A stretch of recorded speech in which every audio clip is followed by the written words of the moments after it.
लोकसभा चुनाव 2024 को लेकर मायावती की पार्टी ने रणनीति बनाई कि वह अकेले चुनाव लड़ेंगे, लेकिन इस अकेले चुनाव लड़ने का फैसला कितना असरदार साबित होगा ये तो आने वाला वक्त ही बताएगा।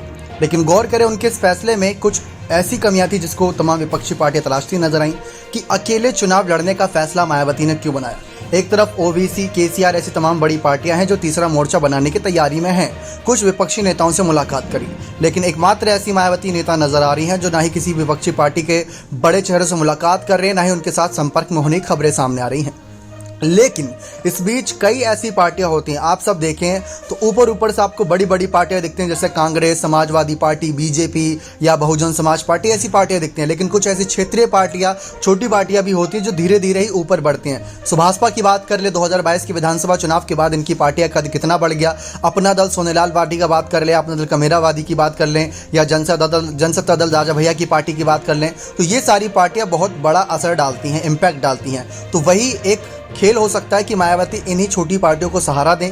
यानी मायावती की अगर पार्टी के साथ कोई आकर साथ जुड़ना चाहता है एक विचारधारा के साथ, या मायावती को पीएम फेस मानकर, तो शायद उनका स्वागत हो। ये तो पार्टी के नेतृत्व पर सब कुछ निर्भर करेगा। लेकिन मायावती फिलहाल किसी से मुलाकात करती नजर नहीं आ रही हैं, ना ही कोई बड़े नेता से मुलाकात हुई है अभी तक, ना ही किसी विपक्षी बैठक में शामिल हुई हैं, ना ही किसी के साथ सीट शेयरिंग पर कोई इनका फैसला है, ना ही अपने उम्मीदवार को लेकर अभी तक कोई ऐसी जानकारी दी गई। लेकिन हाँ, बैठ के कर रही हैं, उम्मीदवारों की सूची तैयार की जा रही है। उत्तर प्रदेश के साथ साथ जम्मू कश्मीर, दिल्ली, पंजाब की बात कर लें तो इन सब क्षेत्रों में भी मायावती अपनी स्थिति को मजबूत रखना चाहती हैं।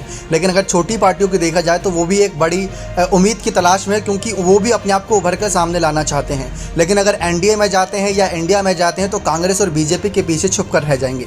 लेकिन अगर मायावती के साथ ये पार्टियां कुछ चली गई तो हो सकता है कि कल को वो भी उभर के सामने आ जाएं। जैसे सुभाषपा ने पहले अखिलेश यादव का साथ देना सही समझा, उससे पहले बीजेपी के साथ थे, लेकिन जब तक बीजेपी के साथ थे तब तक इतना उभर कर सामने नहीं आए। फिर अखिलेश की सपा के साथ कितना कुछ विवाद हुआ, फिर सामने आए। फिर अब भाजपा के साथ और ज़्यादा खुलकर सामने आ रहे हैं। तो ऐसे में लोकसभा चुनाव से पहले अगर ये रणनीतियां बनती हैं तो ये कितनी असरदार होगी, कितनी बेकार होगी, ये तो आने वाला वक्त ही बताएगा। अब देखते हैं मायावती की पार्टी के साथ क्या छोटी पार्टी आती हैं या नहीं आती हैं, मायावती का क्या फैसला रहेगा इन सब पर। बने रहे चैनल के साथ। बहुत बहुत धन्यवाद।